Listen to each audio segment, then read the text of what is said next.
अस्सलाम वालेकुम दोस्तों की हाल चाल ने जनाब तुसी वेखदे पे मैं तुहाडा मेज़बान अरशद अली जोइया ते जिवें कि जनाब तुहानू पता है कि मैं हर रोज़ जनाब कोशिश करना कि तुहाडे वास्ते नवीं तो नवीं वीडियो लैके आवां ते जनाब एक माई दी वीडियो लैके आया वो विखावांगा। चैनल नू कर लेना सबसक्राइब ते बैल आइकन ते बटन नू कर लेना प्रेस ताकि जनाब आने वाली वीडियो का नोटिफिकेशन तुहानू पहुंचता रहे तो जनाब तुसी वो वीडियो वेखते रहो। आ कैमरामैन साहब मेरे अगे मझ फिरदी है इहदियां जनाब सवार के तसलियां करावणियां ने लैने देने जनाब मुकद्दर होंदे ने। जनाब तुहानू नीली बार दे ब्रांड विखांदा और सफर करके जनाब तुहाडे वास्ते चीज़ां पाईयां जांदियां ने। प्योर नीली दी जनाब माई तुहानू विखा रहा ये तां सूई हुई है बाकी इहनू किन्ने दिन होए ने सूई नू ये सारी गल आपां मालक नाल करांगे। इहदियां सवार के तसलियां करावणियां ने कैमरामैन साहब।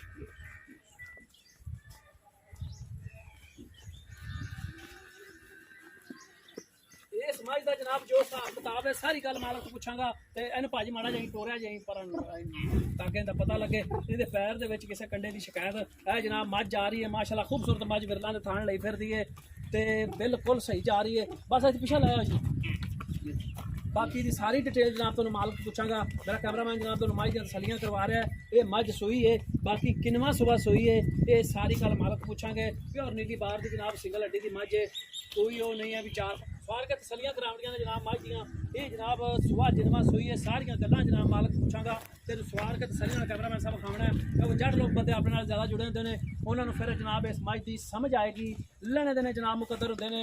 अरशद अली टीवी चैनल जनाब तुहानू प्योर नीली बार के ब्रांड विखांदा है और तुहाडे वास्ते जनाब मेहनत करता है।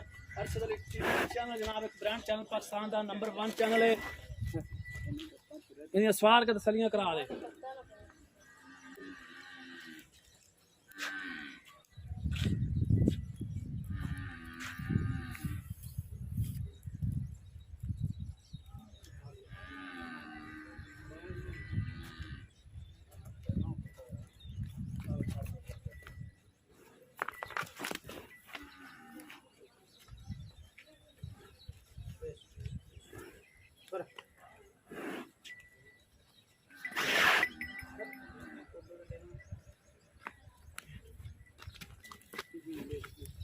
इधर लाओ आ कटा विखा दे है जनाब इहदे हेठ बच्चा है बाकी इनू किन्ने दिन होए ने सूई नू ये सारी गल जनाब तुहानू मालक तो लैके देवांगा। मझ सूई हुई है बाकी इहदा जो हिसाब किताब है सारी डिटेल आपां मालक तो पुछांगे तो मैं करना मालक नाल गल्लां ते अपना अपना बच्चे नू विखाओ जी। अस्सलाम वालेकुम भाजी। वालेकुम सलाम जी। लो भाजी गल है भी आ जिहड़ी मझ अपनी विखाई है कैमरे वाले ने तुसीं दसना है भी किनवा सुबह सूई है। दूजन मझ है जी।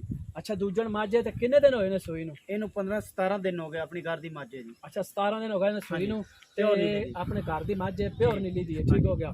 नीली दियां कोई 4-5 निशानियां कोई दस सकना भी है प्योर नीली दी है जी।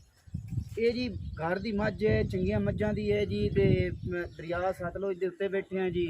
उस तो हट के पिछले सूबे दुध 18 लीटर ठंडा दुध करती रही है। इस टाइम मझ करती पई है 14 गड्डियां दोवें टाइम चो के वेख लो सुबह भी शाम में।